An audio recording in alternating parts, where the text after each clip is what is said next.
Jeremy. I want Carolina football, not live in. Yes, questions? First day, full pads. Did you like what you saw today? Do you think that your guys are about where you thought they would be 5 days in and 1 day in pads? 5 days in, there's really not a lot of difference in shells and full gear now because you practice in a similar manner except when you scrimmage, and that's only 2 or 3 times a year. The guys' attitudes have been good. They've obviously had a good summer. We're stronger. We're a better looking football team. Their effort's good. We're not seeing guys loaf. We're still having too many penalties, and that was an issue last year. And we thought we corrected it for the spring game, but we have ACC officials out here every day, and yesterday we had too many, and today we had some. I'll get to look at them, and a number of them are the young guys, and they haven't been out here long enough to learn what to do yet. But really, really pleased with the overall effort and attitude of this team. Michael mentioned the team kind of being called out for being quote-unquote soft coming into this first day of practice with pads. Did they help kind of quell some of those rumors or thoughts that the coaching staff had coming in? Yesterday was our most physical inside run drill since we've been here. And the defense really stepped up and just stuffed the offense. And then today it's really starting. I'll talk to them about it at tonight's meeting. The offense just got mad. Obviously, Coach Searles got after them, and they killed the defense. And the first 3 balls they handed it off, it just gashed. So we've got to have a consistent attitude, and we got to play the same all the time. We are not talented enough or deep enough to play up and down. So we've got is a great message that we've got to play hard every play to have a chance to get where we want to get. Matt, curious your thoughts of Dominic Ross through 5 days, and kind of do you think he's going to stay at middle linebacker, or is he going to move to the outside? We're moving guys around a lot of different places because we've got to establish some depth. So Dominic can't just play linebacker. He's also going to have to be a pass rusher at some point because he's a really good pass rusher. So maybe on 3rd down, we put more defensive backs in and let him rush the passer because he and Strobridge are 2 really good pass rushers. And then you've got Tamon Fox and Collins and some other guys, but those guys are really good. Just like Trey Morrison, he's played nickel. We're putting him at corner. We'll put him back at safety. And that's the only way we can develop depth right now because we don't have enough guys with experience to get ready to play.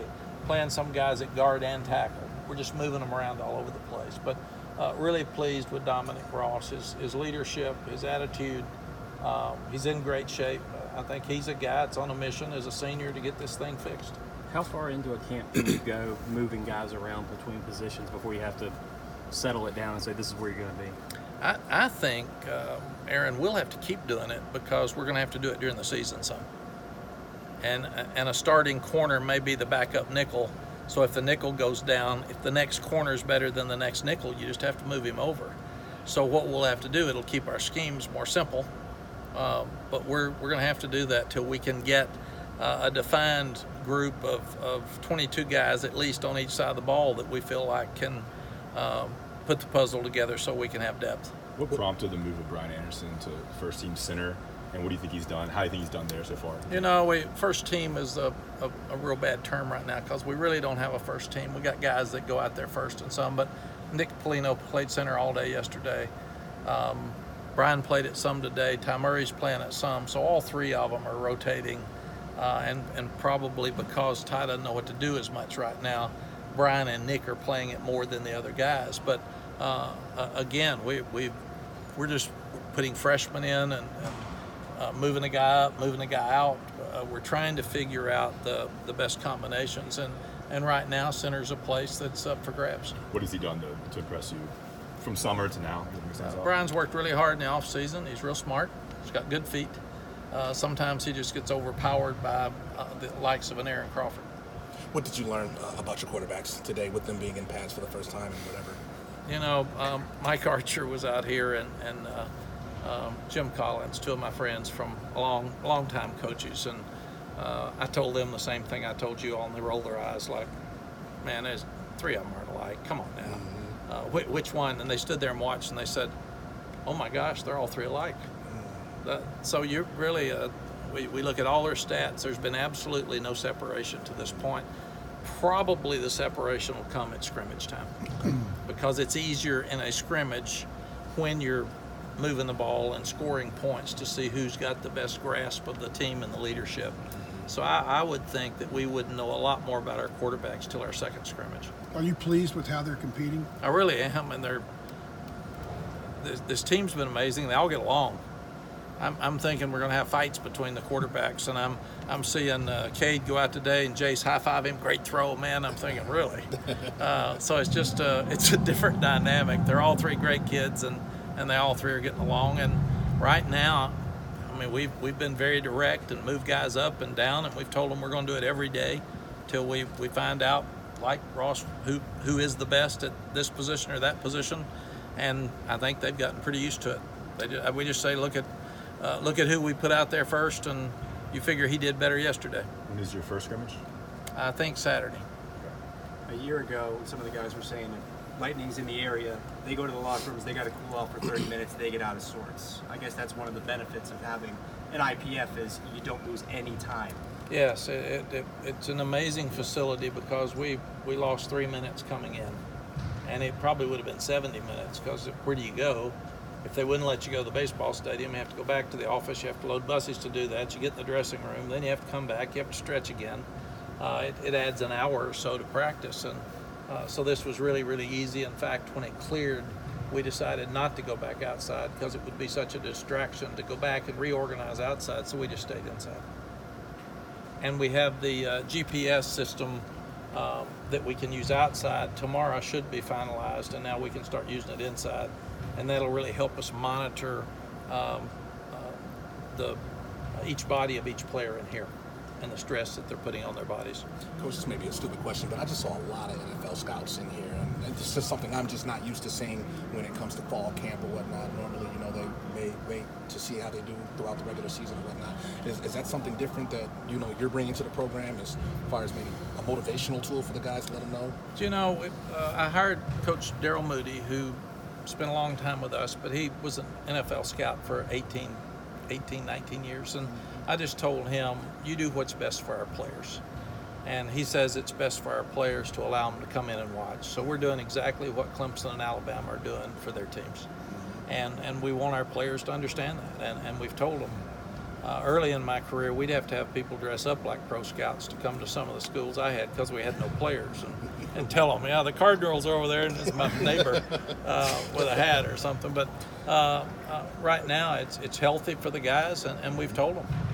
They're out here watching you. And then we had Coach Moody stand up today before the team and tell them exactly what the scouts will be looking at and for. And he said basically effort and passion for football and quickness and speed and conditioning. And so I think it's great. The more we have out here, the better. You mentioned some concerns at depth behind the Strobridge and Crawford defensive tackle. How has that gone in the first 5 days? And what can you tell us about the position? It's gone really well. The first thing I would say, and I told the coaches this yesterday, is that these coaches did an amazing job of recruiting 19 days before the first signing date. Because we have some really good players in that freshman class. And a new coach coming in should not have good players in the first class. I mean, it's just you're too far behind. And so some of those young defensive linemen are doing well. Some of the young offensive linemen are doing well. So we're really, really pleased on both sides of the ball for those guys coming in. And then what that does, it makes our offensive line so young anyway. We only have 2 seniors and I don't think a junior on the whole team. So the rest of them are obviously freshmen, sophomores, redshirt freshmen. So that's making all of those guys like Zach Gill and like Jaleel Taylor, like Brant Lawless, making all of them wake up because they understand we're going to play the best players, and we've told them we're playing the best players regardless of age. So it does not matter whether you're a senior or a freshman, we're going to play if you're playing well. So Coach, we're developing more depth there. Coach, what has struck you about the running backs? They're really good. Running backs are still our number one unit. And it was funny with when Coach Meyer came this spring, he said, "Ooh, these running backs are really good." And then first thing Mike Archer and Jim Collins said today is, "My gosh, those running backs look good." And they are. All of them are good. And they're strong. They've got good hands. They can catch. They block well. They're very unselfish, and they can run behind their pads well. So We've had a couple of fumbles. Had a quarterback fumble today and 2 running back fumbles yesterday, which we haven't had. Head coach gets really excited about that for the defense. And at the same time, on the offensive side, you've got to coach it hard. And we had 2 really good lessons, one yesterday and one today. Jonathan Smith picked up a fumble yesterday, and he was running it in for the score, and he picked it up like this. We had ACC officials out here. It was at the 14-yard line. We stopped the entire practice and said, the official explained it, that's 15-yard sportsmanship penalty from the 14-yard line and no touchdown. So come on, you're a senior. Wake up. Let's do it right. Today, Miles Dorn picks up a fumble. He's running with it. He had it sloppy. Somebody strips it back out. Defense loses the ball. So that's 2 great teaching moments for us that we'll have tonight in our meetings with those players. Mack, how has Chaz continued to improve? That's a great question. Chaz is coming at a really fast pace, and he's another one of the guys mentioned today. He's 230 pounds and he runs 4.4. So that's a great start. And he's worked really hard on the weights, and he's sure not shy. The only thing he was struggling with in the spring was when you haven't played the position, and especially with the offense that we're running, there's so many miskeys that sometimes his instincts weren't as good. He got caught outside and off balance, and every day he's learning more and more. So I'm really high on Chaz and think he may have a chance to be a good player. You had an opportunity to meet Antonio Williams' birds at the hotel. Number one, I've never heard that a player would bring birds into the hotel. Number 2, off the record, and please don't print this, I thought it was really, really stupid of Jeremy Sharp to put that on our video. Thank you, Jeremy. I haven't been able to share that with you yet, because who cares about the birds? It's not a story until it's a story. It's a great story. It's a great story that I didn't need to be telling. So, now, back. I think it's great that our guys feel comfortable in the hotel. Anything else? All right on that. All right.